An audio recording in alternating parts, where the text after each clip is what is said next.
I don't think any captain has suffered more than Toshiro Hitsugaya. Throughout the run of Bleach, he spent a lot of time getting humbled. He got tricked into battling Gin. He got manipulated by Aizen into stabbing Momo. Haribel overwhelmed him to the point where Aizen stepped in and ended the fight himself. And his Bankai was stolen during the first Quincy invasion of the Soul Society. He was then transformed into a zombie by Giselle, and towards the end of the 1000-Year Blood War arc, fans had written him off as the captain who looked cool but never delivered when it counted. The Bleach popularity polls reflected this. Hitsugaya during the Arrancar arc ranked as one of the most beloved characters in the series, but by 2022 the hype had noticeably died down. But thankfully, Kubo did deliver one of his greatest character moments at the end of the 1000-Year Blood War arc. When the final ice petals of his Bankai Daiguren Hyorinmaru shatter against Gerard Valkyrie, we get confirmation that every Bankai display Hitsugaya has shown up until this point has been an incomplete version. The prodigy who achieved Bankai and became a captain faster than anyone within the history of the Soul Society had been fighting with just a fraction of his true power this entire time. Shunsui during the fake Karakura Town arc stated that Hitsugaya could surpass him within about 100 years. At the time, it sounded like the laid-back captain was being overly generous, but after seeing what the completed Daiguren Hyorinmaru can do, those words hit different.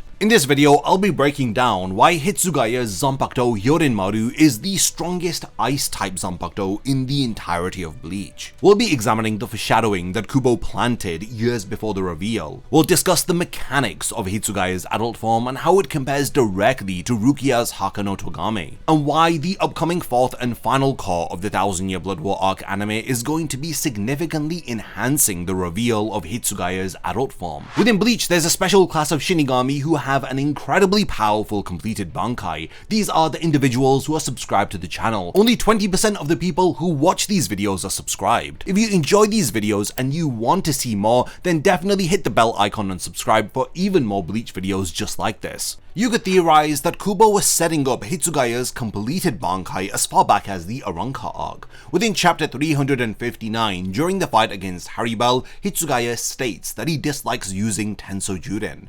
This weather control ability allows him to manipulate atmospheric moisture in both his Shikai and Bankai states. His reasoning for avoiding this technique, he hasn't fully mastered it. He's genuinely concerned about accidentally killing his allies because his power exceeds his control. He's admitting to an Espada mid-fight that entire aspects of his Zanpakuto remain beyond his safe use. During his earlier fight against Xiaolong, the Arrancar theorized that the 12 flower petals behind Hitsugaya represented a time limit. Even Byakuya appeared to believe this during the fight against Gerard. Now, Xiaolong was half right. The Bankai was incomplete because of Hitsugaya's age and his current body, but the petals were not actually counting down to the failure of his Bankai. Chapter 670 drops the most satisfying reveal in the 1000-Year Blood War arc. Byakuya tells an exhausted Hitsugaya to release his Bankai, assuming the disappearing petals mean that Daiguren Hyorinmaru is finished.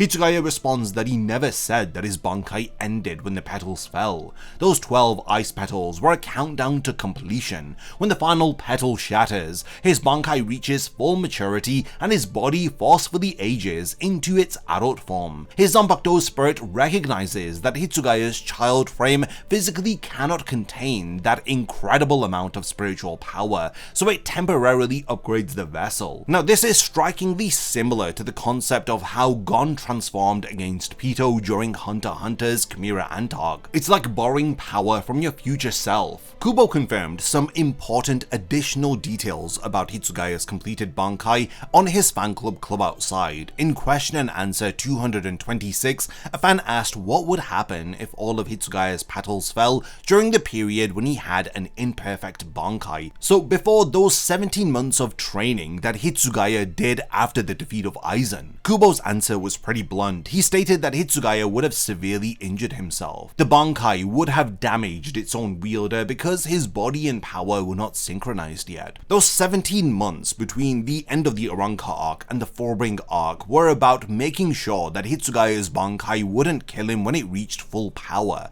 In chapter 538, Hitsugaya explicitly states that he spent 17 months training Hyorinmaru to what he calls a true Bankai state. But even after all of that training, he still activated the same ice-covering form that we saw against Haribel, with the wings, tail, and dragon motifs. On the surface, nothing seemed to have changed because the completed form of Hitsugaya's Bankai requires his body to physically mature first. Chapter 132 establishes Hitsugaya's Hyorinmaru as the strongest ice-type Zanpakuto in all of the Soul Society. The scope of this power borders on absurd. Hitsugaya has stated that with his Shikai alone, he could accidentally kill anyone within 12 kilometers if he's careless. Releasing his Shikai affects the weather itself, as he's able to create storm clouds and blizzards. The blade generates ice dragons that flash freeze anything that they touch. His incomplete Bankai grants him ice wings, a dragon tail, and dramatically increased freezing range. He can regenerate his ice indefinitely as long as moisture exists in the atmosphere. Ryu Senka encases enemies in ice before shattering them. Hyoten Hyakuso releases snow that blooms ice flowers across opponents' bodies, trapping them in massive ice pillars. These abilities represent Hitsugaya fighting at a disadvantage. His incomplete Bankai represents powers that were filtered through a body that wasn't ready for the full power of Hyorinmaru. Now, we need to look at the context of when we first see adult Hitsugaya. Gerard Valkyrie had overwhelmed both Kinpachi and Byakuya, as well as Hitsugaya's incomplete Bankai at the same time. The Shoot Starfall members' Shrift the Miracle transforms any damage that he receives into strength. He'd now become a giant, destroying entire sections of Varavelt with casual swings. Everyone who was fighting Gerard had reached their absolute limits, and then Hitsugaya's final petal shatters. He then transforms into a taller, imposing figure, with ice covering his shoulders, forearms, and knees. His ice wings initially disappear in this form, though they do return later in a smaller configuration. Rukia and Renji show up and legitimately mistaken him for Hitsugaya's older brother. He goes along with it because explaining would take too long. Gerard throws his massive shield as Hitsugaya raises his hand and freezes it mid-flight. He does this without any incantation or a blade swing. The path the shield took through the air freezes alongside it as he's frozen the atmospheric current that the shield created while traveling. Gerard slams his weapon Hoffnung down as Hitsugaya dodges and cuts straight through the blade. Now this is where things get insane. Hoffnung possessed a conceptual ability called Hope. Any damage to the sword gets reflected and amplified back onto the attacker. Kinpachi barely nicked it earlier and nearly killed himself from the reflected damage. Hitsugaya cuts through Hoffnung, nothing happens. The ability doesn't activate. This critically reveals that anything Hitsugaya freezes has all functions suspended. And this isn't exclusive to physical properties alone. All functions, abilities, and powers become nullified. Gerard's sword didn't reflect damage because the conceptual ability of Hope itself was frozen and rendered inert. The blade became basic metal with no inherent properties. Gerard then summoned his Quincy bow made entirely of pure Reishi energy, and Hitsugaya activated Shikai Yoketsu, the 4-world freeze. This technique requires 4 seconds of concentration as he then freezes all 4 classical elements within the opponent's space. Gerard froze solid, completely unable to move. Even his energy constructed bow froze. When Gerard broke free through sheer willpower and grabbed Hitsugaya, his arm froze solid on contact. Physical contact with adult Hitsugaya means instant defeat. He's become a walking zone where touching him ends the fight. We now turn our attention towards Rukia's Bankai Hakano Togame, which reaches absolute zero. This is minus 273 degrees Celsius, where all molecular motion ceases. Atoms stop vibrating, matter becomes completely inert as the laws of thermodynamics break down. When she activates her Bankai, everything caught within the area reaches absolute zero